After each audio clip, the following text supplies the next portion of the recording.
कि लैक्टेशन और breast feeding से जुड़े सबसे बड़े मिथ्स कौन से हैं? अगर आपका बच्चा 24 घंटे में 4 से 6 बार यूरिन पास कर रहा है, तो आप एक डॉक्टर और एक मदर के रूप में आप पेरेंटिंग और मेडिकल प्रोफेशन को कैसे बैलेंस करते हैं? my motherhood has made me a more compassionate doctor and my medicine field has made me a calmer mother. Mother healthy होगी तभी बच्चा हेल्दी होगा। अगर मदर एनर्जेटिकली एक्टिव है, इमोशनली स्ट्रांग है, वो वही इमोशंस बच्चे को ट्रांसफर करती है। डिलीवरी के बाद कई मदर्स के ना इमोशनली ओवरवेल्म्ड क्यों फील करती हैं? डेफिनेटली मदर जो बच्चे के लिए कर सकती है वो कोई नहीं कर सकता। सी सेक्शन डिलीवरी के बाद मदर्स को किन चैलेंजेस का सामना करना पड़ता है? तो it is all a mindset game. आपके हिसाब से गॉड कॉन्शियस मदरहुड का असली मतलब क्या है? बच्चे जो है they are not our possession. उन मदर्स को आप क्या मैसेज देना चाहेंगे जो खुद को ना कहती हैं आई एम नॉट एनफ? एक नहीं दो मात्राएं, नर से बढ़कर नारी। नमस्कार दोस्तों, आप सबका फिर से स्वागत है रूट्स एंड विंग्स के पॉडकास्ट में। आज का जो पॉडकास्ट है ना बहुत ही खास है क्योंकि ये आपकी रोज की जो आप फेस करते हो उन प्रॉब्लम से कहीं ना कहीं कनेक्टेड है। Medicine, soul, parenting. अब आप ये सोच रहे होगे कि ये कौन सा टॉपिक आज मैम लेके आ गई। जी हाँ, जो लोग आज की डेट में after delivery, postpartum depression, anxiety, C section, mental health issue, lactation से जूझ रहे हैं, हम आज इन्हीं सब चीज़ों पे, इन्हीं सब पे टॉपिक पे बात करने वाले हैं। और जो हमारे इसको पॉडकास्ट को सुनेंगे, मैं कहती हूँ कि ध्यान से सुनेगा। आज हमने बुलाया है डॉक्टर दिवांगी थापर को। तो डॉक्टर दिवांगी, आपका बहुत बहुत स्वागत है हमारे इस पॉडकास्ट में। थैंक यू भावना जी। तो मैम, आज जो हम आपके साथ डिस्कशन करने वाले हैं ना, वो कहीं ना कहीं जो लोग आज की डेट में सबसे ज़्यादा जूझ रहे हैं, किसी को लैक्टेशन मिथ्स हैं, किसी को सी सेक्शन में प्रॉब्लम हो रही होती है, ना जाने कितने डिप्रेशन से वो लोग जूझ रहे होते हैं। तो हम अपने क्वेश्चंस का सिलसिला यहाँ से शुरू करते हैं कि जैसे डॉक्टर साहब, आप एक डॉक्टर और एक मदर के रूप में आप पेरेंटिंग और मेडिकल प्रोफेशन को कैसे बैलेंस करते हैं? सबसे पहले तो I don't believe in perfect balance. I believe in conscious priorities. हर किसी की अपनी प्रायोरिटीज होती है। किसी दिन मेरे पेशेंट्स को मेरी ज्यादा जरूरत होती है, किसी दिन मेरे बच्चों को मेरी ज्यादा जरूरत होती है। तो आई बैलेंस इट अकॉर्डिंगली। जिस दिन बच्चों को जरूरत है मैं बच्चों को टाइम देती हूँ, और जिस दिन पेशेंट्स को डेफिनेटली ज्यादा जरूरत है, पेशेंट्स कम फर्स्ट, क्योंकि वहीं से सब कुछ स्टार्ट हुआ था। तो एक्चुअली अगर देखा जाए तो my motherhood has made me a more compassionate doctor and my medicine field has made me a calmer mother. तो work space is actually like a vacation for me. वहां जाके मेरा माइंड रीसेट हो जाता है ताकि मैं बच्चों को और ज्यादा एनर्जेटिकली अपने आप को प्रेजेंट दिखा पाऊँ। यहाँ तो मैं आपकी मदर का बहुत बड़ा जो एक पेरेंट्स का रोल होता है ना, बच्चों को, ये जो डॉक्टर का पेशा है ना डॉक्टर साहब, इतना इजी पेशा नहीं है आज की डेट में। आप इस चीज़ को बहुत अच्छे से समझ सकते हो क्योंकि इस पेशे में अगर माँ ना, जैसे जब बच्चा एक पैदा होने वाला होता है तो कहते हैं कि माँ गुलती है तो बच्चा पलता है।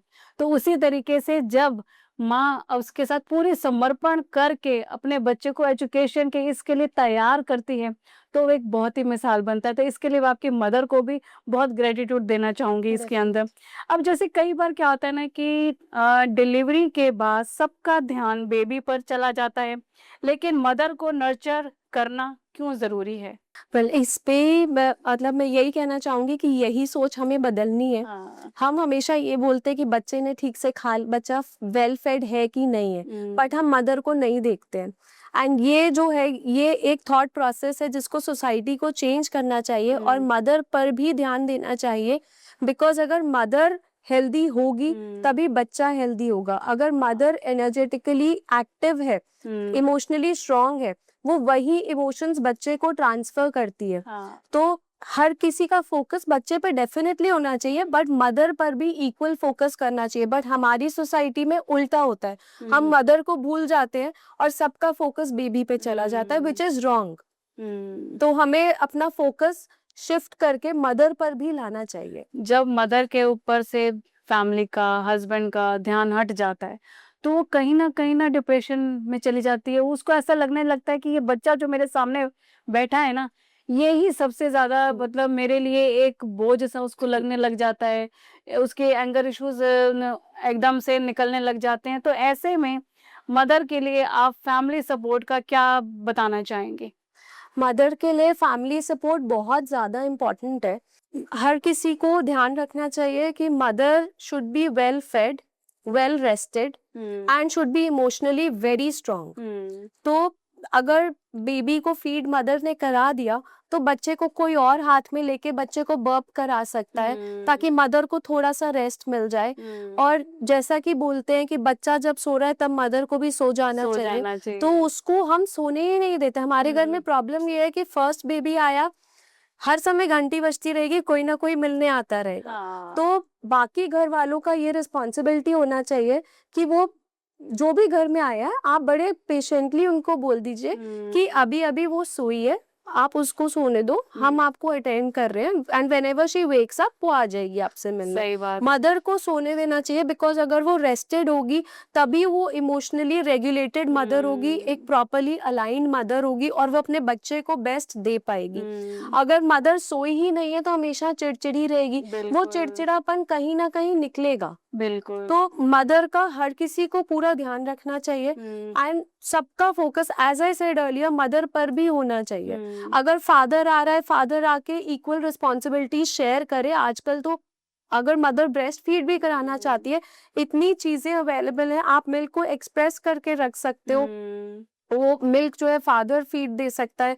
आप हुँ। जैसे बेबी को कहा जाता है हर 2 ढाई घंटे में फीड देना है। हाँ। एक फीड रात में मदर ने दे दिया, सपोज़ 11-12 बजे का हुँ, फीड अगर मदर ने दे दिया और उसने मिल्क एक्सप्रेस करके फ्रिज में रख रखा है, तो हुँ। वो मिल्क नेक्स्ट फीड में फादर दे सकता है। ओके। देन नेक्स्ट में मदर उठेगी और फीड करा देगी, तो hmm, mother has got a rest of 4 hours. तो हुँ, वो एक बहुत बड़ा चंक होता है उस पीरियड में। हुँ, हुँ। क्योंकि रात में जब सब सो जाते हैं और लाइट्स ऑफ हो जाती हाँ। है ना, तो वो मदर के लिए बड़ा डिप्रेसिंग होता है। सही एंड बात। मैं इस चीज़ से खुद गुज़री हूँ, इसलिए हुँ। I can explain it very well. तो चलिए हम आप पर ही ये पूछना चाहेंगे कि जब आपके बेबीज़ हुए, जब आपका फर्स्ट चाइल्ड हुआ, तब आपको क्या ऐसा फ़ील हुआ? क्या मतलब आपके नेगेटिव क्या थॉट्स आते थे? पॉज़िटिव क्या थॉट्स आते? आपके अंदर क्या इमोशंस ट्रिगर होते थे उस टाइम पे? हम ये जानना चाहते हैं। मेरे लिए सबने पहले बताया था कि नींदें उड़ जाएँगी ये वो, बट हुँ, मुझे ऐसा लगता था कि मैं तो डॉक्टर हूँ, मैं नाइट ड्यूटीज़ के लिए यूज़्ड टू हूँ, हुँ, तो it will be easy for me. Hmm. But जब सर पे पड़ती है ना, तो अक्ल आती है। सही बात है। तो जब 24-24 घंटे सोने को नहीं मिल रहा, 24/7 हुँ, आपको सोने को नहीं मिल रहा and being a first child, हर कोई मिलने भी आता रहता था हुँ, और मेरी दिन में सोने की आदत ही नहीं थी। तो रात में जेन्युइनली जब सब लाइट्स ऑफ हो जाती थी, सब लोग सोने लगते थे, तो मुझे बड़ा डिप्रेसिंग लगता था इनिशियली। हुँ, हुँ। फिर सब बोलते थे कि आप फ़ोन ज़्यादा मत देखो, रेज़ आर वेरी हार्मफुल। हाँ। बट अगर मैं फ़ोन ना देखूँ, अगर मैं गूगल पे सर्च ना करूँ हुँ, अपनी क्वेरी को, तो मैं कहाँ से आंसर लाऊँ? सही बात है। Being a doctor also is not enough. बहुत सी क्वेरीज़ ऐसी होती हैं जो फर्स्ट टाइम मदर की होती हैं हुँ, एंड वो हर किसी को नहीं पता होती, क्योंकि times have changed. Generation by generation हर बच्चा डिफरेंट है, बच्चे की हुँ, रिक्वायरमेंट्स डिफरेंट है। अब मेरा फर्स्ट जो सबसे बड़ा कंसर्न था कि मैं अपने बच्चे को हमेशा एक्सक्लूसिवली ब्रेस्ट फीड कराना चाहती थी हुँ, और बैक ऑफ द माइंड में ये चलता रहता था कि जब ये 5 मंथ्स का होगा, मुझे वापस रेजिडेंसी ज्वाइन करना होगा, तो मैं इसको फीड ब्रेस्ट फीड कैसे कंटिन्यू रखूं। हुँ, और उस टाइम पे ये breast milk bags, breast hmm, pumps इतने कॉमन नहीं थे। They were common but they were not that common, मतलब अभी जस्ट आना शुरू हुआ था। हुँ, और मुझे याद है मैं अमेज़न पे सर्च करती थी ट्रूमैन का कहाँ से मिलेगा, हुँ, मेडिला का कहाँ से मिलेगा, और वो सब यूएस से एक्सपोर्ट होके आते थे उस टाइम पे। हुँ, तो ये सब कुछ उस टाइम पे सोर्स किया और फिर मुझे कहीं न कहीं ऐसा फ़ील हुआ कि जैसे मैंने इस चीज़ को रिसर्च किया है, कई लोग रिसर्च भी नहीं कर पाते हैं हाँ। And I should tell people कि भई ये चीज़ भी अवेलेबल है और आप हुँ, ये कर सकते हो। फिर मैंने 5th मंथ पे जॉब जॉइन किया एंड डेफिनिटली जब जॉब जॉइन करना था, 1 दिन पहले मेरे मन में बहुत से थॉट्स आ रहे थे हुँ, कि कैसे होगा, मुझे नहीं जॉइन करना चाहिए। बट घर पे क्योंकि सब लोग एक्सपीरियंस थे, हुँ, तो एवरीबॉडी वाज़ लाइक, कोई सिम्पैथाइज़ नहीं कर रहा सही था। बात है। फिर मैंने हस्बैंड से डिस्कस किया एंड ही सेड तुम करो तो सही, तुम हुँ, जाओ, नहीं होगा तो छोड़ना तो इज़ ऑलवेज़ एन ऑप्शन। सही बात है। तो फिर सबके सपोर्ट से मैनेज हो गया और अब अगर मैं रिट्रोस्पेक्टिवली देखती हूँ, तो हुँ, मुझे लगता है वो डिसीजन ठीक था। अगर मैं उस टाइम घर बैठ जाती तो शायद मैं आज भी बिल्कुल घर ही बैठ बैठी ही होती जाते। है। तो देखो, चाहे कोई भी प्रोफेशन हो, आइदर डॉक्टर का पेशा ले लो, टीचिंग का पेशा ले लो, कोई भी आप प्रोफेशन ले लो, जब एक औरत माँ बनती है ना, तो उसको सेक्रीफाइस तो करना ही पड़ता है। लेकिन अगर उसका माइंडसेट ठीक है, उसके थॉट्स ठीक है, तो वो पूरे आपका एनवायरनमेंट भी वैसा क्रिएट होना शुरू हो जाएगा जैसा आप चाहते हो। तो अपने थॉट्स पे, अपने इमोशंस पे आपको बहुत अच्छे से काम करना पड़ेगा, क्योंकि आज डॉक्टर दिवांगी के साथ जो हम डिस्कस कर रहे हैं ना, ये कहीं ना कहीं आपकी लाइफ में इतना वैल्यू ऐड करेगा कि आप इस पॉडकास्ट को दोबारा देखना पसंद करेंगे। तो जैसे कई बार क्या होता है कि लैक्टेशन और ब्रेस्ट फीडिंग से जुड़े सबसे बड़े मिथ्स कौन से हैं, और आज की डेट में सबसे ज्यादा जो नई न्यू मदर्स हैं, न्यू मॉम्स हैं, इसको फेस कर रही हैं? वेल, ब्रेस्ट फीडिंग से जुड़े हुए बहुत से मिथ्स हैं आज भी। जैसे ऐसा बोलते हैं कि इनिशियली ब्रेस्ट मिल्क कम आता है, ब्रेस्ट फीडिंग कराते वक्त दर्द नहीं होना चाहिए, तुम्हें दर्द हो रहा है तो तुम ठीक से करा नहीं रही है, हाँ। बच्चा रो रहा है तो बच्चे का पेट नहीं भर रहा है, तुम दूध ठीक से नहीं पिला रहे हो, और फॉर्मूला फीड दे दिया करो। तो ये सब मिथ्स हैं। एक्चुअली द थिंग इज कि बच्चा जो है वो मदर के वूम्ब से आया है, और वो सिर्फ और सिर्फ अपनी मदर को पहचानता है। तो वो बच्चा एंड फर्स्ट बेबी है, हर कोई उठाना चाहता है, पर बच्चा हर किसी को नहीं पहचानता, कंफर्टेबल नहीं होता। तो to be with the mother, बच्चा क्या करता है, रोने लगता है। बच्चों में अकल बहुत होती है, बहुत स्मार्ट होते हैं, तो वो रोने लगता है। हाँ। जब वो रोने लगता है तो उसको पता है कि मम्मी ले लेगी, और मम्मी को पता है कि इसको भूख लग रही है, वो फीड कराएंगी। सही बात। बट एक्चुअली वो फीड नहीं करता। आप अगर प्रॉपर फीडिंग मूवमेंट्स देखो, तो बच्चे के जो प्रॉपर फीडिंग मूवमेंट्स होते हैं, they are like this. Okay. This is the sucking movement. Okay. ठीक है। और जब वो निबल करेगा, जैसे चूहा कुतरता है, ऐसे ऐसे ऐसे ऐसे। So this is the comforting feed. वो कंफर्ट के लिए ले रहा है। वो अपनी माँ को अपने पास बुलाना चाहता है, और उसकी गोद में अपनी उसकी वो गोद वार्म में को रहना लेना चाहता है। चाहता है, इसलिए वो इस तरीके से वो इतना स्मार्ट होता है कि उसको जगा भी देता है, सोई हुई माँ को भी जगा बिल्कुल। देता है। तो तो ऐसा वो अक्सर घरों में देखा वो जाता है। हमेशा लैच्ड रहेगा, और फिर मदर को सुनने को मिलेगा कि बच्चे का पेट नहीं भर रहा, 1.5 घंटा थोड़ी ना कोई फीड लेता है। सही बात है। जबकि this is not right. Proper feed check करने के लिए आपको सिर्फ ये देखना है कि बच्चा 24 घंटे में कम से कम 4 यूरिन पास कर रहा है। अच्छा। एंड मोशंस के लिए हमें वरी नहीं करना है।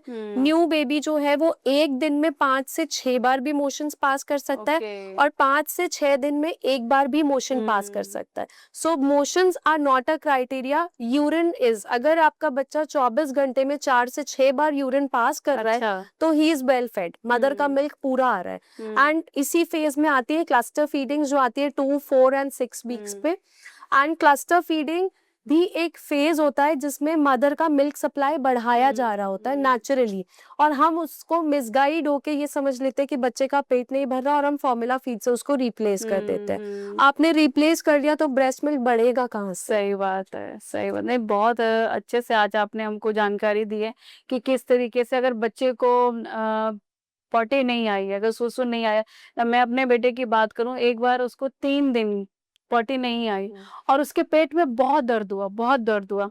तो मैंने डॉक्टर परवीन को फोन किया, वो हमारे आसपास ही थे। तो जब वो आए तो उन्होंने कोलिकेट दी।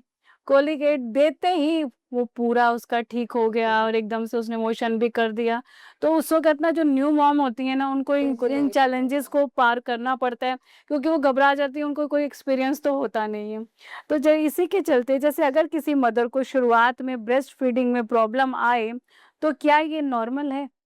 Definitely it is normal. देखिए, बच्चा भी नया है और मदर भी नई है। She is a first time mom, उसको नहीं पता ब्रेस्ट फीड कैसे कराना है, बच्चे को नहीं पता ब्रेस्ट फीड कैसे करना है। लैचिंग जो है वो एक बहुत important part of breast feeding है, जो सबको नहीं आता, मुझे भी नहीं आता था। जेन्युइनली बताऊं तो मैंने यूट्यूब पे बहुत सी वीडियोस देख देख के लैचिंग सीखी थी, and then I was an expert in that. फिर मुझे बड़ा शौक चढ़ा कि मैं लैक्टेशन के बारे में सीखूं, तो मैंने सीखा, and now I council patients on lactation, क्योंकि लैक्टेशन एक बहुत इंपॉर्टेंट पार्ट है, and it's a very beautiful bond between mother and child. जब आप इस चीज का एहसास हमें तब होता है जब हम ब्रेस्ट फीड बंद करा देते हैं। तो breast feeding can be painful, क्योंकि बच्चा जब इनिशियली फीड करता है तो वो निपल बाइट भी कर सकता है, nipple cracks are very common, उसका मेडिसिन भी आता है। प्लस जब हम फीड करा रहे होते हैं और जो लास्ट में मिल्क रह जाता है, उस मिल्क को अगर हम एक्सप्रेस करके 1-2 ड्रॉप्स निपल्स पे रब कर देंगे, अच्छा, so that is a best medicine for nipple cracks. जैसे एक हल्दी का कहा जाता है ना कि हल्दी जो है एंटीऑक्सीडेंट है, तो बिल्कुल। इसी तरीके से आपने ये बहुत अच्छी रेमेडी बताई है, तो इसको ज़रूर हाइलाइट करिएगा। तो ये जैसे हम कहते हैं ना कि फैमिली एक न्यू मदर को ब्रेस्ट फीडिंग जर्नी में कैसे सपोर्ट कर सकती है। कई बार मैंने अक्सर देखा है कि घरों के अंदर जब लेडी ब्रेस्ट फीड करा रही होती है, तो मदर इन लॉ या घर में कोई भी फीमेल होती है, तो इतना वो ध्यान नहीं देती। तो उसमें आप क्या बताना चाहेंगे? ब्रेस्ट फीडिंग कराते वक्त हमें मदर को डेफिनेटली सपोर्ट करना चाहिए, बिकॉज आई अगेन से कि जब मदर एक बच्चे को फीड कराती है, जब जैसे सिजेरियन हुआ, normal delivery, but new mom को तो ये पता ही नहीं होता कि उसको कैरी कैसे करना करना है, कैरी कैसे राइट करना है, राइट, और वो उसका बच्चा इतना posture छोटा कैसे सा लेना होता है कि वो हाँ, इतना डेलिकेट होता है, मदर भी डरती है कि हाँ, उठाना कैसे। सही बात तो है। आजकल बहुत सी चीजें अवेलेबल हैं, जैसे फीडिंग पिलोज अवेलेबल हैं, तो वो न्यू मदर्स के लिए बहुत हेल्पफुल होते हैं। प्लस जब मदर फीड करा रही है, जैसे मैंने पहले भी बोला कि हर कोई टर्न्स ले सकता है, ब्रेस्ट फीड को हम ब्रेस्ट मिल्क को एक्सप्रेस करके रख सकते हैं, and husband share the equal responsibility. हमें इंडियन कल्चर में ये चीज चेंज करनी है कि breast feed is only a mother's responsibility, हाँ, नहीं, ये सबका सबका रिस्पॉन्सिबिलिटी है। है, सबकी मेरे है। बच्चे को भी सबने दिया है, क्योंकि मैं एक्सप्रेस करके रख के जाती थी। हाँ, even when I was on duties, मैं अपने साथ वो मिल्क आइस बैग्स आते हैं वो कैरी करती थी with ice packs, and milk bags carry करती थी विद द पंप। एंड सबको पता था कि she is a new mom, तो मेरे को ड्यूटीज के बीच में से रिलीव किया जाता था फॉर 20 मिनट्स to 30 मिनट्स, और मैं एक्सप्रेस करके मिल्क को उसमें स्टोर करती थी, घर जाके तुरंत उसको फ्रीज कर देती थी। तो work places should be very compatible, and और अब काफी जगह न्यू मॉम्स के लिए फीडिंग स्टेशंस भी बन गए हैं, which is a very good thing. But आज भी इतने डेवलपमेंट के बाद भी कुछ जगह milk feeding is still a taboo, और लोग कहते गाँवों हैं में कि तो ये सब कवर कोई करके मानता ही रखो, नहीं है, हाँ कवर करके विलेजेस में तो है रखो, ही नहीं है सब। आप किसी के सामने मत पिलाओ। पर क्यों, इवन इन पब्लिक प्लेसेस आप बाहर जाओ, breast feeding is very common, हर कोई करा रहा होता है, भाई it's a natural process god ने दिया है, तो आप कराओ breast feed. And everybody should support a mother, she should be emotionally very strong, क्योंकि वही इमोशंस मिल्क के थ्रू बच्चे में जाते हैं। सही बात एंड आई वुड रिकमेंड कि हर मदर जब भी फीड करा रही हो, तो कोई ना कोई अपने मन में जाप करती रहे, फोन चैंटिंग नहीं कर देखना है, ले, व्हाट्सएप नहीं चैंटिंग देखना है, चला दे। चैंटिंग चलती रहे, हाँ, ताकि वो वाइब्रेशंस बच्चे में जाते सही जाए। बात है। ये तो हम लोग भी अपने सेशंस पे, जब हम साइकोलॉजी के सेशंस देते हैं, तो हम लोग कहते हैं कि रात को आप सोने लग रहे हो तो कोई भी चैंट चला दो, या आप कुछ भी पाना चाहते हो, अपने मैनिफेस्ट करना चाहते हो, तो आप उसको अपनी वॉइस में रिकॉर्ड करके पूरी रात चला दो, तो वो आपका बिल्कुल सक्सेसफुल हो जाता है। बिल्कुल। तो जैसे डिलीवरी के बाद कई मदर्स के ना इमोशनली ओवरवेल्म्ड क्यों फील करती हैं? मदर्स के लिए इमोशनली ओवरवेल्म फील करना इज वेरी नेचुरल, क्योंकि उसकी बॉडी में बहुत से चेंजेस हो रहे हैं, hormonal changes, physical changes, and emotional changes also, और बहुत कुछ इकट्ठा आ गया है, उसको अपनी बॉडी को भी हील करना है, बच्चे को भी देखना है, घर की वेलबींग भी देखनी है, प्लस हम लोग को ये रहता है हमारा रूम साफ रहे, सही बात है। बहुत से टास्क हाइजीन एट द बहुत बैक ऑफ द ज्यादा। माइंड चलते रहते हैं, जिसकी हाँ, वजह से मदर बहुत ओवरवेल्म फील करती है। सही बात है। तो न, इसके अंदर जैसे आपने ये बताया ना कि मदर को अकेलापन भी फील होने लगता है। कई बार मैंने कई ऐसी फैमिलीज के अंदर, तो मैं अपना ही केस बताती हूँ कि जैसे मेरे हस्बैंड को सुबह जॉब पे जाना होता था, तो कई बार मदर इन लॉ कह देती थी कि तुम सिर्फ अपने बच्चे को देखो, इसको सुबह ड्यूटी पे जाना है, और इसको इसको डिस्टर्ब नहीं होना चाहिए, नहीं तो कल ही ऑफिस में भी ठीक से परफॉर्म नहीं करेगा। तो ऐसे घरों में बहुत होता है। ऐसे में आप वहाँ के जो साथ जुड़े हुए लोग होते हैं, उनको क्या सजेशन देना चाहोगे? मैंने पहले भी बोला कि मदर का responsibility is not her sole responsibility. Definitely mother जो बच्चे के लिए कर सकती है वो कोई नहीं कर सकता, बट जैसा पहले कहा जाता था और आज भी कहा जाता है, it takes a village to raise a child. और आजकल के बच्चों के लिए तो विलेज नहीं, it takes 4-5 villages to raise them. सही बात। उनका और हमारा एनर्जी लेवल मैच ही नहीं करता है। तो ये बात ठीक है कि एक जना रात में सोएगा तभी वो सुबह काम पे जा पाएगा, हर कोई तो काम छोड़ के नहीं बैठ नहीं सकता, बैठ सकता। But mother in laws then can support. या तो हस्बैंड इतना करे कि जब जॉब से आ रहा है 5 o'clock भी आ रहा है, चलो take half an hour for rest. वैसे एक चीज बताऊं, बच्चा होने के बाद work place is relaxation and home is work. सही बात है, तो बिल्कुल सही कह रहे जब हो। 5-6 बजे अगर हस्बैंड आ रहे हैं, हाफ एन आवर ले ले रेस्ट के लिए, उसके बाद एटलीस्ट 6 से 11 तक वो बच्चे को देख ले, 5 आवर्स मदर रिलीव हो जाती है, तो उसके बाद का टाइम मदर बच्चे को दे सकती है। वो मदर को अपने लिए टाइम मिल गया, शी इज मेंटली रिलैक्स्ड, उतना एटलीस्ट हम कर सकते हैं।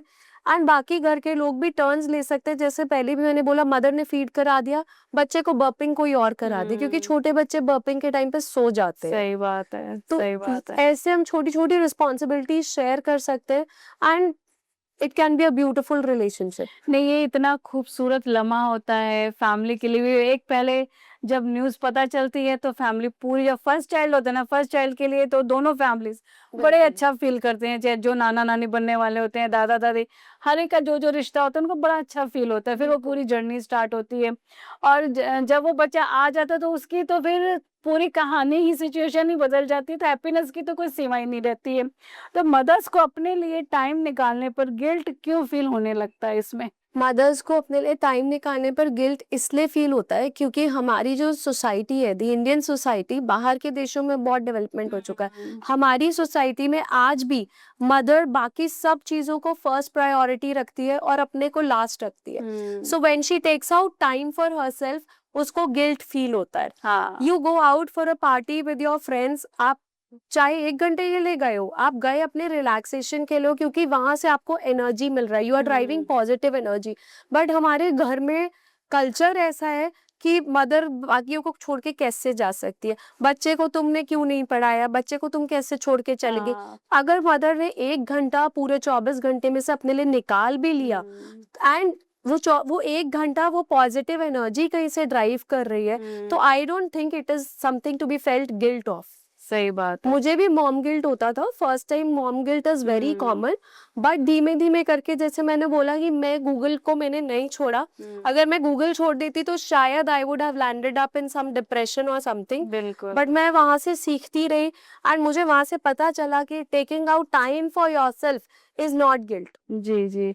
देखो, इसमें जितना हम गिल्ट में जाएँगे ना, उतना सिचुएशन ड्रास्टिक होने वाली है, और बिल्कुल। इससे आपके साथ जितने भी फैमिली मेंबर्स हैं, उन पर भी इफ़ेक्ट पड़ने वाला है और बच्चे पर भी इफ़ेक्ट बिल्कुल। पड़ने वाला है। तो मैं तो यहाँ पर यही कहूँगी, जितना आप अपने आप को किसी अच्छे प्रोडक्टिव काम में लगाओगे, वो आपके लिए बहुत अच्छा रहेगा। अगर मदर इमोशनली नर्चर्ड नहीं होगी तो बच्चे को क्या सही इमोशंस बात है, देगी। सही बात है, बिल्कुल।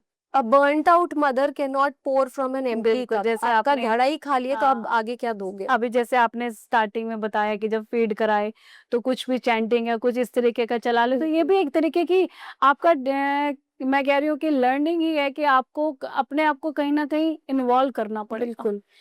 तो जैसे डिलीवरी के बाद जैसे क्या मदर्स के लिए हेल्प मांगना वीकनेस है या सेल्फ केयर का हिस्सा?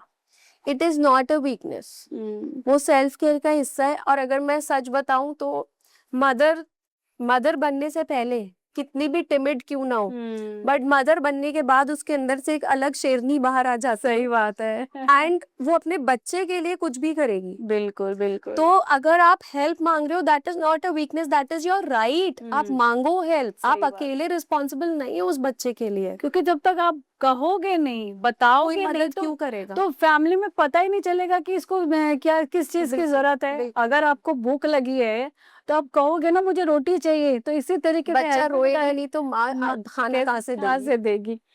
तो जैसे सी सेक्शन डिलीवरी के बाद मदर्स को किन चैलेंजेस का सामना करना पड़ता है? सी सेक्शन के बाद अगर आप नॉर्मल डिलीवरी और सी सेक्शन को कंपेयर करो, तो नॉर्मल डिलीवरी में मदर का जो हीलिंग है वो जल्दी होता है। सी सेक्शन में क्योंकि एक मेजर सर्जरी है, मदर को पेन बहुत रहता है। हाँ। ठीक है, तो पेन की वजह से मदर जल्दी नहीं खड़ी हो पाती है। एंड मैं यहाँ पे फिर से कहना चाहूंगी, mindset has a very important role to play. अगर हम हमेशा दिमाग में ये चलाते रहेंगे मेरा ऑपरेशन हुआ है, मेरा हम्म। ऑपरेशन हुआ है, मैं कैसे करूं कैसे, तो आप नहीं कर पाओगे। आप एक मुझे महीना क्या, हैवी आप 3 सामान नहीं महीने नहीं खड़े उठाना, हो मुझे पाओगे। कुछ नहीं करना, तो आपके बिल्कुल, माइंड में वो सब वही आप सब 3 फीड। महीने नहीं खड़े हो पाओगे। हम्म। एंड अगर आपके माइंडसेट में है कि आई एम परफेक्टली फाइन, तो आप कर लोगे। मैं अपना बताती हूँ कि मैं फर्स्ट बेबी के टाइम में, चलो सबने बोला 40 दिन बाहर नहीं निकलने हम्म। निकलना, तो आई एक्सेप्टेड।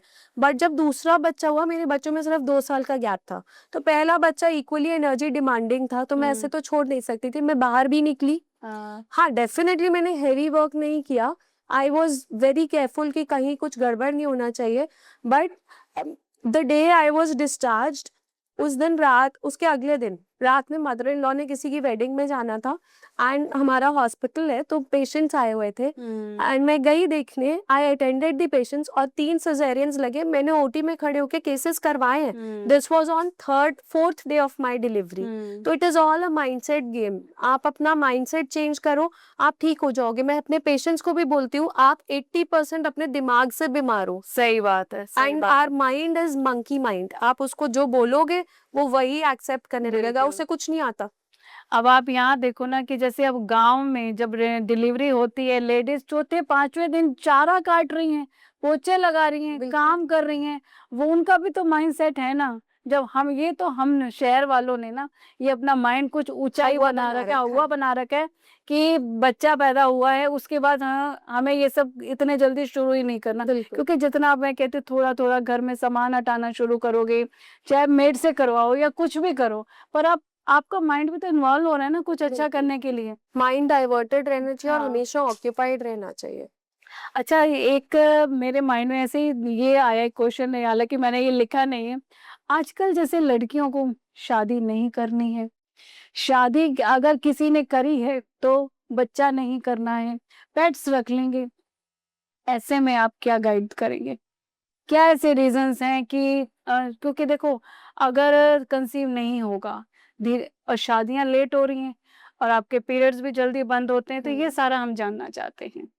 देखिए, बच्चा ना करने का सबसे बड़ा रीजन यही है कि जैसे मैंने बोला, गूगल हमारा फ्रेंड ही है हाँ, तो गूगल हमारा दुश्मन भी है। दुश्मन भी है। तो अब आजकल इतने इंस्टाग्राम पर ब्लॉग्स हैं, सब कुछ है, तो एवरीबडी गेट्स टू नो कि क्या क्या रिस्पॉन्सिबिलिटीज आती है, क्या चैलेंजेस आते हैं।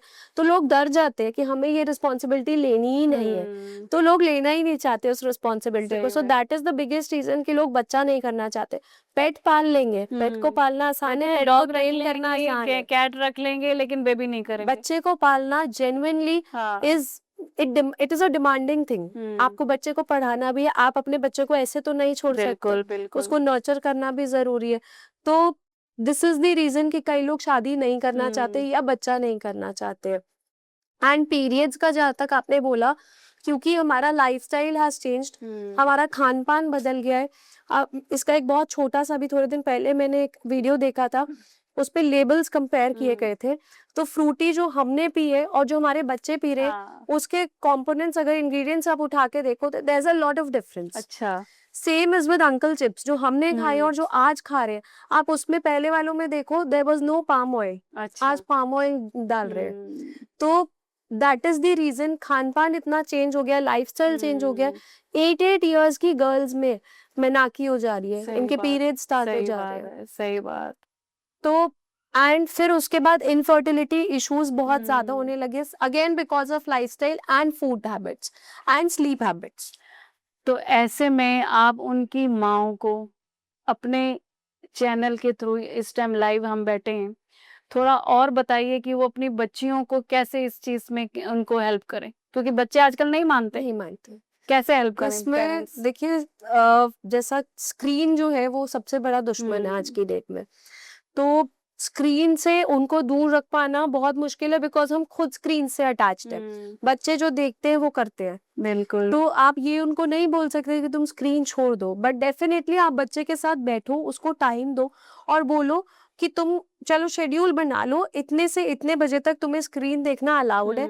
सपोज आपने 40 मिनट्स का रूटीन सेट किया, हर मदर के लिए अलग हो सकता है। आप हो सकता है आपको किचन में जब टाइम देना, आप तब वो टाइम बच्चे को स्क्रीन टाइम दे दो। अब वो आपने डिवाइड करना है, तुम्हें पूरा एक साथ चाहिए या 20-20 मिनट्स में चाहिए।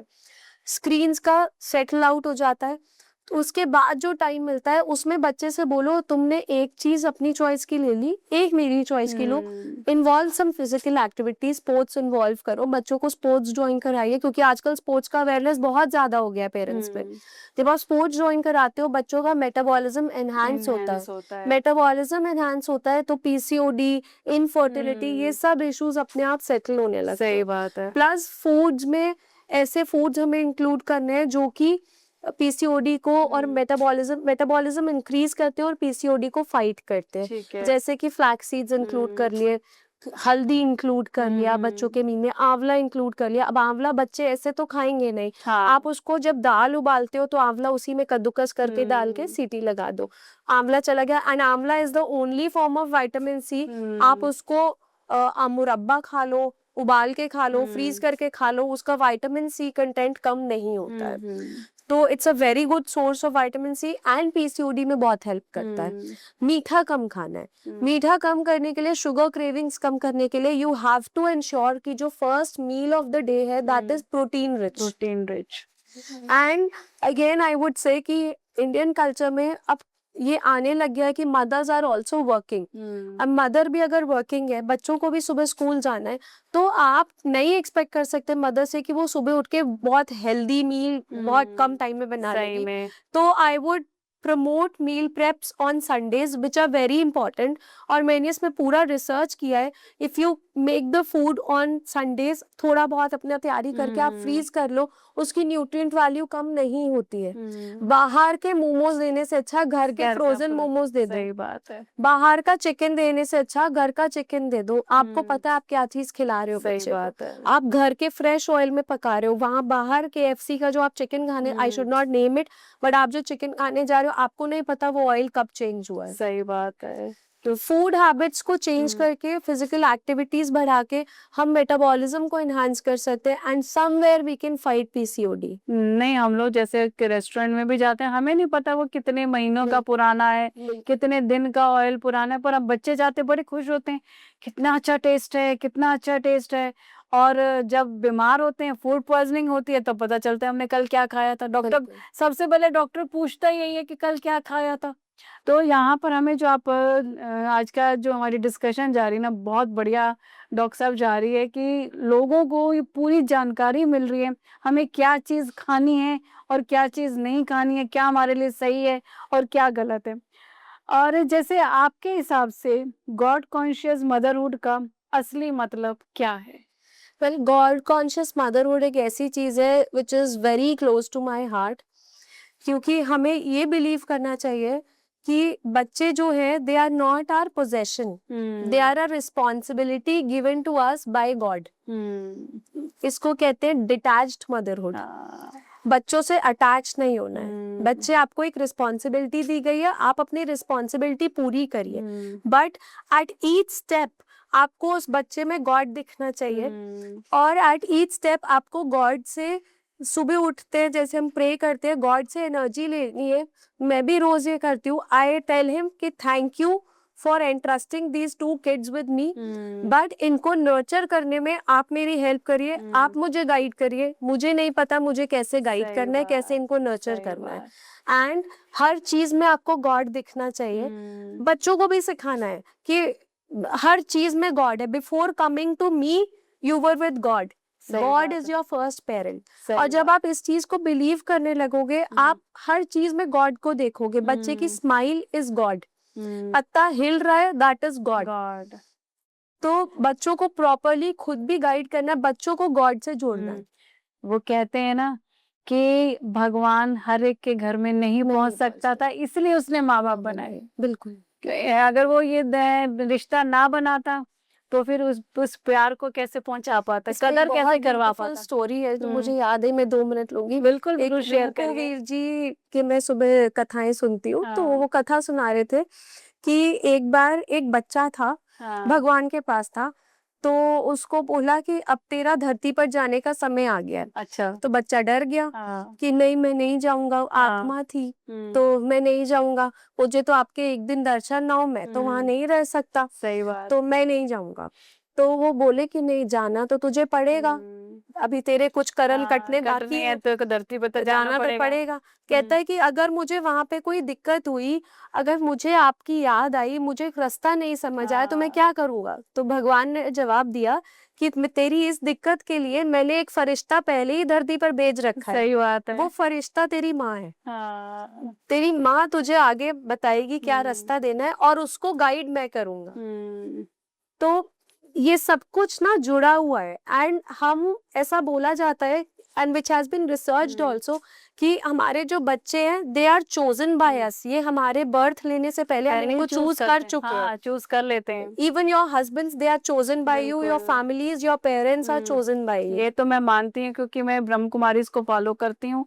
उसके अंदर कहते हैं कि जब सोल ऊपर जाती है ना, तो पहले उसको खूब नहलाया जाता है, प्यार दिया जाता है। और कोई सोल ऐसे आती है, चिथड़े फटे होते हैं, वो कहते हैं कि पहले तो ना, उसको पूरा प्यार दिया जाता है और फिर उसके सामने उसकी सीढ़ी चलाई जाती है कि तू 70-80 साल जो नीचे धरती पर बिता के आया, तो तूने वहां पे क्या काम किए। फिर वो जब वो देखते कि वो कहते हैं हाँ ये मैंने किए, फिर वो चूज करता है कि कौन मेरी फैमिली में जाऊंगा, क्या मेरे रिश्ते होंगे। फिर 2-2.5 साल तक जब वो नीचे आता है ना, तब तक उसे याद रहता है, फिर वो भूल भूल जाता है जाता क्योंकि वो कार्मिक में आ गया ना। तो आप यहाँ पर बताते बताते थोड़े इमोशनल भी हो गए, वो हम फील कर पा रहे हैं। तो यहाँ पर जैसे कई बार ना स्पिरिचुअलिटी एक मदर को पोस्टमार्टम फेज से बाहर निकालने में मदद कैसे करती है?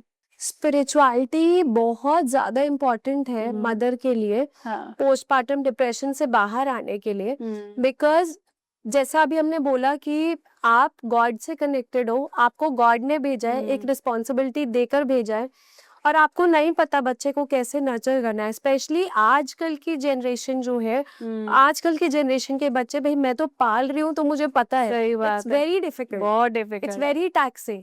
तो सुबह सुबह सबसे पहला मदर का रूटीन होना चाहिए, किचन में नहीं जाना है।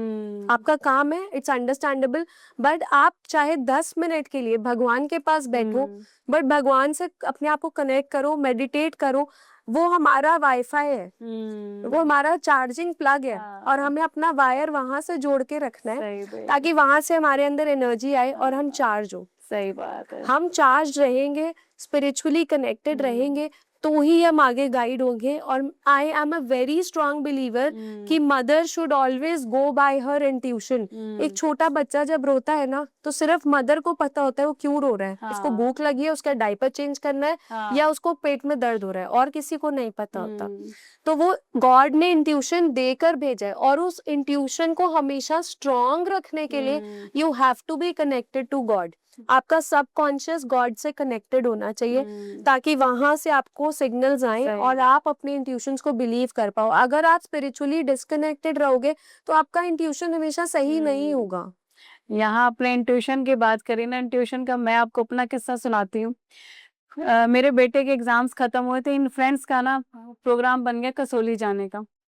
तो मैंने भी इसको इजी लिया कि हाँ ये आज कसौली गया, 2 दिन के बाद अपना घर आ जाएगा। पर पूरी रात ना मुझे नींद नहीं आई, मुझे सुबह 5 बजे जाके नींद आई। और मुझे ये समझ नहीं आया कि मुझे नींद क्यों नहीं आई। जब सुबह ये वहाँ कसौली पहुंच गया ना, वहां जाके इसने मुझे बताया कि हमने यहाँ कार हायर करी थी और उनके ग्रुप में किसी को कार चलाने नहीं आती थी, इसने कार चलाई, इसको आती थी। मुझे तब ये क्रॉस चेक हुआ कि मुझे इसलिए नींद नहीं आ रही थी क्योंकि ये वहां रात में कार चला रहा था और बारिश भी हो रही थी। ये एक भगवान की सिक्स सेंस मदर्स को ऑलरेडी दी हुई है। बच्चों में स्पिरिचुअल वैल्यूज और ग्रेटिट्यूड बचपन से कैसे डेवलप करे जा सकते हैं? मैंने अभी थोड़ी देर पहले भी बोला था, बच्चे जो देखते हैं वो ही सीखते हैं। सही में। आप बच्चों को फोर्स नहीं करो कि तुम आओ मेरे साथ बैठो पूजा करो, नहीं करना है। हम भी बड़े हुए हैं, एंड आज तो चलो न्यूक्लियर फैमिलीज है, पहले जॉइंट फैमिलीज होती थी। घर की दादियां बैठ के पूजा कर रही होती थी, कथा। मुझे अपना भी याद है, हमारा एक बड़ा सा आंगन था, दादी बैठ के शाम में कथा पढ़ रही होती थी। हम 7-8 बच्चे थे घर में, सारे लाइन से बैठ के कथा सुन रहे होते थे। तो अब वो एनवायरनमेंट हम आज तो बच्चों को नहीं दे सकते। If you are lucky enough to be in a joint family तो बहुत अच्छी सही बात है। बट हम अपने आप को गॉड से कनेक्टेड रखें, बच्चों के सामने दिया लाइट करिए, 10 मिनट मेडिटेट करिए, कोई जाप करिए, तो बच्चा वो अपने आप सीखता है। मैं बताती हूँ कि बच्चों ने मुझे देख देख के, जैसे मैं मंत्र जाप करती थी, मम्मा हमें जाप काउंटर मंगवा दो, जाप काउंटर आ गए। एक बच्चा राम राम का जाप करता है, एक बच्चा ओम नमः शिवाय का जाप करता है। अब मैं सुबह शाम दिया लगाती हूँ, तो अब उनको पता है कि शाम में अगर मम्मा नहीं है तो हमें दिया लगाना है। आज भी मैं जैसे या घर पे नहीं हूँ तो वैसे पूछा मेरी डॉटर ने, मम्मा दिया लगाना है ना शाम में, मैंने कहा हाँ प्लीज लगा देना। हाउ स्वीट, तो बच्चों को धीमे धीमे वो अटैचमेंट हो जाता है। मैं शिव पुराण पढ़ती हूँ, फिर भगवत गीता भी सुनती रहती हूँ बीच बीच में। तो माय सन गॉट इंटरेस्टेड कि मुझे भगवत गीता पढ़नी है। उसने मुझसे भगवत गीता ऑर्डर कराई है, वो Bhagavad Gita as it is Srila Prabhupada की, बट वो बच्चों के लिए थोड़ी डिफिकल्ट होती है, तो फिर उसने गीता फॉर किड्स ऑर्डर करा है। अच्छा, तो वो थोड़ा थोड़ा करके अपनी दादी से वो पढ़ता रहता है। तो कहीं ना कहीं बच्चों को हमें स्पिरिचुअली गाइडेड रखना है, क्योंकि आई वुड अगेन रिपीट, बच्चे भगवान ने हमें दिए हैं और हमारा फर्ज है उनको भगवान से कनेक्ट करना, ये तो हमारी ड्यूटी है। बिल्कुल आप सही कह रहे हो। तभी तो आज का जो हमारा पॉडकास्ट है ना, मेडिसिन सोल पेरेंटिंग, क्योंकि जब तक हम बच्चों के अंदर स्पिरिचुअलिटी को नहीं ऐड करेंगे ना, तो ये आजकल जो जेलस की फीलिंग, डिप्रेशन, वो आगे निकल गया, उसका मेरा फ्रेंड आगे निकल गया, पीयर प्रेशर के अंदर जो प्रॉब्लम्स फेस कर रहे हैं, वो बच्चे उससे बाहर नहीं निकल पाएंगे, बिल्कुल नहीं बाहर निकल पाएंगे। आज की डेट में आई वुड से, मैं खुद डॉक्टर हूँ, बट आई वुड से पढ़ाई इतनी इम्पोर्टेंट है, पढ़ाई इज इम्पोर्टेंट, बट इतनी इम्पोर्टेंट नहीं है जितना बच्चे का मेंटल वेलबींग इम्पोर्टेंट। आपको आपकी वैल्यू से आपको हटा गई, बिल्कुल आपको, क्योंकि अगर बच्चे को मेंटली किसी चीज को लेना नहीं आता, हम बोलते हैं जेंटल पेरेंटिंग करो, टीचर्स को बोल दिया मारो मत। मुझे आप ये बताओ, अगर हमने घर पे या बचपन में बच्चे को नहीं मारा और वो बड़ा होके बाहर गया और दुनिया का थप्पड़ जब पड़ेगा तो कैसे डील करेगा? सही बात।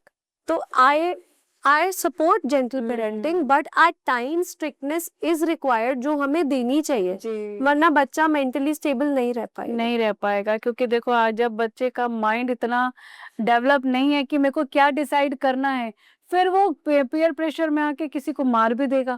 ये क्यों फिर क्रिमिनल बनते हैं? क्रिमिनल टेंडेंसी कैसे डेवलप होती है? इसी वजह से डेवलप होती है, क्योंकि बचपन में उनको वहां पे टोका नहीं गया, इतना स्ट्रांग नहीं बनाया गया। तो फिर गलत तरफ एनर्जी है ना, या तो अच्छी तरफ जाएगी या गलत तरफ जाएगी, ये एनर्जी है। तो जैसे सोल पेरेंटिंग क्या है और आज के पेरेंट्स के लिए ये क्यों जरूरी है? आज के पेरेंट्स के लिए soul parenting is very important, क्योंकि हम क्या है, हम सब भेड़ चाल में चल रहे हैं। उसका बच्चा ये कर रहा है तो मेरा बच्चा ये क्यों नहीं? शर्मा जी का बेटा हर घर में बैठा है। बिल्कुल। अगर वो फुटबॉल सीख रहा है, मेरा बेटा स्पोर्ट्स क्यों नहीं कर रहा है? उसके बच्चे के इतने नंबर आए, मेरे बच्चे के क्यों नहीं आए? सही बात है। तो हम क्या है, हम एकेडमिक प्रेशर में बच्चे को पाल रहे हैं और हम ये भूल जा रहे हैं कि वो भी एक सोल है।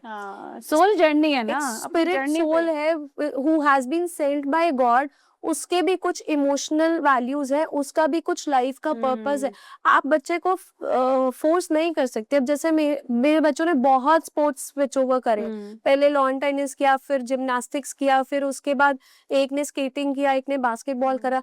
अब जब दोबारा वेकेशन के बाद स्पोर्ट्स ज्वाइन करने तो बेटा कह रहा था, मम्मा मुझे स्केटिंग नहीं करना। अब हर स्पोर्ट जो है आजकल डिमांडिंग है, उसका कुछ ना कुछ खर्चा है, उसके वो आपको स्केट्स खरीदने हैं, किट खरीदनी है, बट उसके चक्कर में मैं बच्चे को फोर्स नहीं कर सकती कि तुमने स्केटिंग ही करना है। बच्चे हैं एक्सपेरिमेंटिंग स्टेज में है, let them experiment, let them experiment all the things. जहाँ उसकी पर्पस होगा, भगवान उसको वहां पहुंचा। देखो, जब तक गलती करेगा नहीं तो वो सीखेगा कैसे? बच्चों को एक्सपेरिमेंट करने दीजिए। हर किसी का बच्चा डॉक्टर और इंजीनियर नहीं बनता, कुछ टीचर भी बनते हैं, कुछ आर्टिस्ट भी बनते हैं, और आजकल तो इतने बिजनेस एरियाज खुल चुके हैं कि आप कुछ भी कर सकते हो। जहां आपका हार्ट है, जहां आपका सोल है, वहां पे आप प्रोग्रेस कर जाओगे। बिल्कुल, विच इज कॉल्ड इकिगाई। हाँ जी, हाँ, ये मेरे पास है, इसकी बुक है। It's a very beautiful book. बिल्कुल। तो जैसे कई बार ना, क्या एक मदर इमोशनल हेल्थ का डायरेक्ट इम्पैक्ट बच्चे के डेवलपमेंट पर पड़ता है? 100% पड़ता है। मैंने पहले भी बोला कि हम जब फीड कराते तो बच्चे को इमोशंस आते हैं। सिमिलरली बच्चा जब बड़ा हो गया और आप अगर इमोशनली आप बर्नड आउट हो, वही एनर्जी आप घर में रेडिएट कर रहे हो। बात। अगर आप देखोगे तो मदर सेंटर है, उसके आसपास घर पूरा घूमता है। शी इज द सन बाकी लोग प्लैनेट्स हैं। मैं अगर सन का एनर्जी अच्छा नहीं है तो हाँ प्लैनेट्स को एनर्जी कैसे अच्छा सही जाएगा? मैं बताई इसको कैसे लेती हूँ कि ये जो हमारी गर्दन है ना ये मदर है। बिल्कुल। सारा दिन जैसे मदर पूरे घर में ऐसे घूमती रहती है ना, हमारी गर्दन घूमती रहती है, हमारी मदर भी ऐसे घूमती रहती है। इससे हमें ऐसा एहसास होता है कि हम, हाँ भाई हम अलाइव हैं, हमारी मदर हमको दिख रही है। ये एक जो क्वेश्चन पूछने जा रहे हो ना, ये बहुत ही डीपली हम डिस्कस करना चाहेंगे। उन मदर्स को आप क्या मैसेज देना चाहेंगे जो खुद को ना कहती हैं I am not enough? Well, I am के आगे ना कोई नेगेटिव वर्ड नहीं आना चाहिए। हाँ मेरा बहुत बड़ा बिलीफ है कि आई एम के आगे हमेशा पॉजिटिव वर्ड आना चाहिए। आई एम इनफ, एनफ, आप बहुत कुछ कर सकते हो। आप मोर देन एनफ। अब आप अगर घर पे ही देखो, हस्बैंड के ऊपर सिर्फ एक पत्थर है, वर्क का।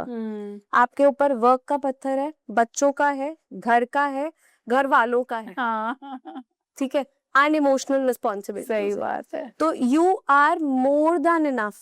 और बचपन से एक चीज हमने सीखी थी, हमारे हिंदी सर ने सिखाई थी, एक नहीं दो दो मात्राएं, नर से बढ़कर नारी। नारी आके भी मात्रा आ गई, ई बड़ी भी आ की गई। मात्रा भी आ तो गई। You are more than enough. आपको पता नहीं है, एंड द प्रॉब्लम इज कि हमें कोई रियलाइज ही नहीं कराता कि हमारे अंदर कितनी प्रॉपर्टीज है। हाँ एनकरेजमेंट सबको चाहिए सही होता है। बात है। तो यहाँ तो मैं यही कहना चाहूंगी ना, चाहे नर हो नारी हो, मेल फीमेल, हम यहाँ जेंडर बाय की बात नहीं कर रहे हैं, दोनों की बात कर रहे हैं कि आपको खुद नहीं पता कि आप क्या हो।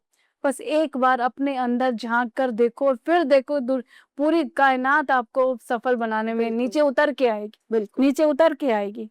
अगर आप हर न्यू मदर को सिर्फ एक एडवाइस देना चाहें तो वो क्या होगी?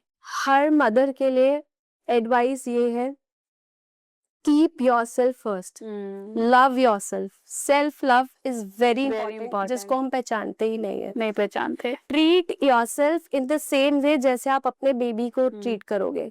अगर आपके घर में कोई गेस्ट आता है तो क्या आप उससे कहोगे कि जाओ तुम उधर जाके बैठ जाओ, अपने आप अपना खाना डाल लो? नहीं कहेंगे। तो जो चीज गेस्ट को नहीं कहोगे वो आप खुद को कैसे कर सकते हो? This life has been given to you for a purpose, और उस लाइफ को वैल्यू करिए। सबसे पहले अपने आप को लव करना है, अपने लिए टाइम निकालना है। Place yourself first. जैसा पहले भी बोला कि आप एक खाली कप से बाहर नहीं आ सकते। अगर मैं इस ग्लास को पूरा अभी वाइन से भर दूं और मेरे को धक्का लगता है तो इस ग्लास में से क्या गिरेगा? वाइन गिरेगा। जो अंदर है वही तो बाहर आएगा। तो अगर मेरे अंदर पॉजिटिव इमोशंस है वही बाहर आएंगे, अगर मेरे अंदर नेगेटिविटी है तो वो बाहर आएगी। Now you decide what energy you have to give to your house. सही बात है। ये तो हमारे ऊपर डिपेंड करता है ना कि हम देना क्या चाहते हैं, जो देंगे वही लौट के आ गई। तो ग्रेविटेशनल लॉ है। बिल्कुल। अब लास्ट में मन तो नहीं कर रहा कि ये पॉडकास्ट हमारा बंद हो, लेकिन खत्म हो, पर फिर भी हम एंड की तरफ जा रहे हैं। हेल्दी बेबी के साथ साथ हेल्दी और हैप्पी मदर बनना भी जरूरी है। बिल्कुल है। इसके लिए सोसाइटी को क्या बदलाव लाना चाहिए? इसके लिए हमें सबसे पहले तो ये सोच बदलनी है कि हम जो पूछते हैं कि बेबी ठीक है, हाँ। बेबी वेल फेड है, मदर को पूछो तुम ठीक हो, तुम्हें कोई प्रॉब्लम तो नहीं है। अगर मदर इमोशनली बिल्कुल रेगुलेटेड है, वेल अलाइंड मदर है, तो बच्चे अपने आप ठीक होंगे। घर का एनवायरनमेंट अपने आप ठीक होगा। Because a female of the house holds the energy of the house. A happy mother produces a happy child. A emotionally regulated mother produces an emotionally regulated child. सही बात है। तो मदर्स पर हमें फोकस को शिफ्ट करना है। And अगर हम एक मदर को एजुकेट कर सकते हैं कि तुम्हें ऐसे ऐसे अपने बेबी को नर्चर करना है, और घर वालों को भी हम एजुकेट करते हैं, जैसे हमारे यहाँ डिलीवरीज होती है तो मैं मदर के साथ साथ घर वालों को भी मैसेज देती हूँ कि भाई ये बच्चा आपकी भी रिस्पॉन्सिबिलिटी है, आपने भी बच्चे को ऐसे ऐसे देखना है। तो हम अगर फैमिलीज को एजुकेट करने लग जाएंगे, मदर को एजुकेट करने लग जाएंगे, तो ऑब्वियसली वो घर पूरा नर्चर होगा। एंड अगर हर फैमिली नर्चर होने लग जाएगी तो अपने आप सोसाइटी नर्चर होने लग जाएगी। सही बात है। जो आज का ये हमारा पॉडकास्ट था ना, आज का जो हमारा ये पॉडकास्ट था मेडिसिन सोल पेरेंटिंग, किस खूबसूरती से डॉक्टर दिवांगी ने हमें बताया। आई होप आपकी कई क्वेरीज सॉल्व हुई होंगी। अगर आपकी कोई क्वेरी रह गई है तो आप कमेंट बॉक्स में लिखकर हमें अपना टेक्स्ट कर सकते हैं और हम आपको ज़रूर इसका रिप्लाई देंगे। लास्ट में हम करेंगे रैपिड फायर, उसके बगैर तो हम ना इंस्टा लाइव मन की बात कंप्लीट करते हैं और ना हम अपना पॉडकास्ट कंप्लीट करते हैं। तो आपका फेवरेट फूड क्या है? राजमा चावल। और कॉफी लवर या चाय। T? I am a T हॉलिक। T. Shopping, saving? Shopping. Shopping. अगर आपके अनुराग जी से टशन हो जाए तो आपको सॉरी कौन बोलता है और आई लव यू कौन बोलता है? कोई सॉरी नहीं बोलता हूँ, मैं चुप रहती हूँ। अपने आप लड़ाई खत्म हो जाती है। वो कहते हैं ना, एक चुप सौ 100 सुख। ये तो बड़ा सही जवाब था। और अर्ली राइजर या night owl? Very early riser. अच्छा, वेरी गुड, नाइस। और लास्ट में है हमारा आपका favourite hero? Me my self. एक खुद ही हीरो हैं अपनी। तो बहुत आज का हमारा अच्छा गया, लेकिन क्लोज करने से पहले हम यहाँ पे एक और आज आपको मिलवाना चाहेंगे। मुझे ना आज अपने प्लेटफॉर्म पे ये बताते हुए बड़ी खुशी महसूस हो रही है कि डॉक्टर दिवांगी के साथ हमारा पॉडकास्ट बहुत ही बढ़िया गया। जिसको डॉक्टर दिवांगी को, जिन्होंने doctor as a pure soul पूरा क्रिएट करा, ऐसी क्रिएशन करी, आज उनकी मदर भी हमारे साथ हैं, मधु चौधरी। हम आपसे ये जानना चाहते हैं कि जैसे आपने अपने बच्चे और बिटिया को जो नर्चर दी, आज आने वाली पीढ़ी के लिए, उन माओं के लिए क्या मैसेज देना चाहेंगी? उन सब मदर्स को मैं ये मैसेज देना चाहूंगी कि एक बच्चे को अगर आपने डॉक्टर बनाना है तो उसमें पेरेंट्स मतलब मदर एंड फादर दोनों का बहुत ज्यादा कंट्रीब्यूशन होता है। हाँ। मेनली इस देवांगी को डॉक्टर बनाने में तो इसके फादर का जो मेन पार्ट है वो उन्हीं का ही है, क्योंकि वो खुद भी डॉक्टर बनना चाहते थे। लेकिन पहले जो है पेरेंट्स इतने मतलब कि अवेयर नहीं होते थे, तो इनको वो एक नंबर से उनका रह गया, तो उन्होंने अपना ड्रीम जो है वो देवांगी में पूरा किया। और देवांगी टचवुड अब इस समय बहुत अच्छी डॉक्टर है और अपने बच्चों की ड्यूटीज भी बहुत अच्छे से निभा रही है। सिर्फ बच्चों की नहीं, उसके अदर जो रिलेशंस हैं वो उनको भी बहुत अच्छे से निभा रही है। तो यहाँ तो ये एक बहुत बड़ा गिफ्ट हमें हाँ। गॉड ने दिया है। दोनों बच्चे मेरे बहुत हाँ। बड़ा गिफ्ट है गॉड की तरफ से। आपने देखा कि किस तरीके से एक माँ ने, कहते हैं ना, जब एक बच्चा पलता है और माँ घुलती है, और ये इस चीज को ना मधु जी ने इस बिल्कुल इसको दिखा दिया कि किस तरीके से एक बच्चा, उन्होंने यहाँ हमारे समाज में डॉक्टर को ना एक दूसरा भगवान का रूप दिया जाता है, और वो उन्होंने हमें इसके अंदर दिखा दिया। तो हम इसके लिए आपको बहुत बहुत शुक्रिया करते हैं कि इतना अच्छा डॉक्टर समाज में देने के लिए ग्रेटिट्यूड करते हैं कि आपने इसको इतनी प्यारी सोच के साथ परवरिश एक डॉक्टर बनने में सबकी ब्लेसिंग जरूरी हाँ। होती है। पूरी फैमिली जी, लगती जी। है तब जाके एक डॉक्टर बनता है। नहीं नहीं, आपका भी आज हमारे पॉडकास्ट पे आए, बहुत बहुत थैंक यू। शुक्रिया, बहुत बहुत शुक्रिया। Thank you. Thank you. ये मैंने बुक लिखी है, मेरी खुद की रियल लाइफ स्टोरी है, पेन टू पावर। इसे जरूर पढ़िएगा। Thank definitely. यू। और ये हमारी तरफ से एक छोटा सा token of love. Thank you so much.